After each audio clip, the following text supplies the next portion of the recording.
తెలుగు రుచికి స్వాగతం. మన రోజువారీ జీవితంలో ఎంతో మమేకమైన ఇడ్లీలను తయారు చేసే వినూత్న మరియు సాంప్రదాయ పద్ధతులను ఈ వీడియోస్ ద్వారా మీకు పరిచయం చేస్తున్నాం. వెజిటబుల్ సాగు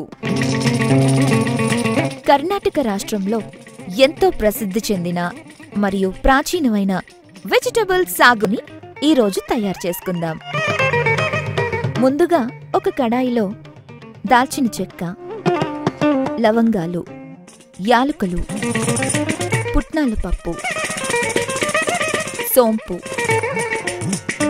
జీడిపప్పు,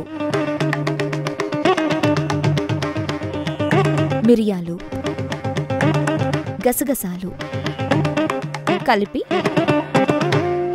వెల్లుల్లి, అల్లం, పచ్చిమిర్చి, పచ్చి కొబ్బరి వేసి వేయించాలి. ఇప్పుడు ఈ మిశ్రమాన్ని మిక్సీ జార్లో వేసి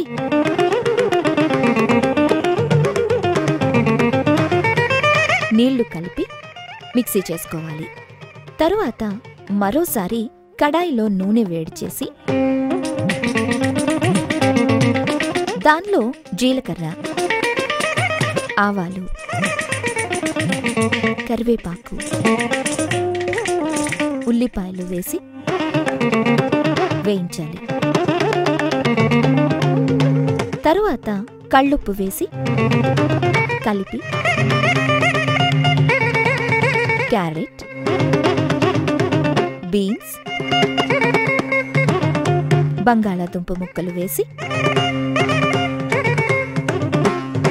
కలిపి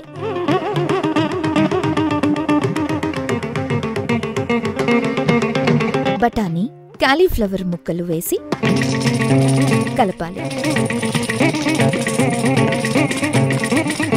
ఇప్పుడు అందులో మిక్సీ చేసుకున్న మిశ్రమం సరిపడా నీళ్లు పోసి కలుపుకొని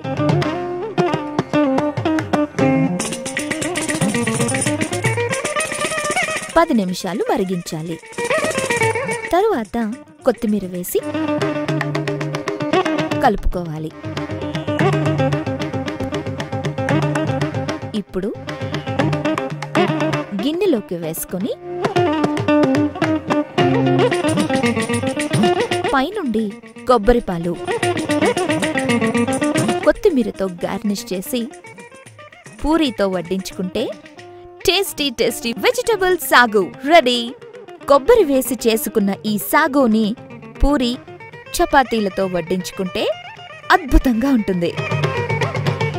మా ఈ వంటలు కనుక మీకు నచ్చితే లైక్ కొట్టండి, షేర్ చేయండి and please subscribe to Telugu రుచి.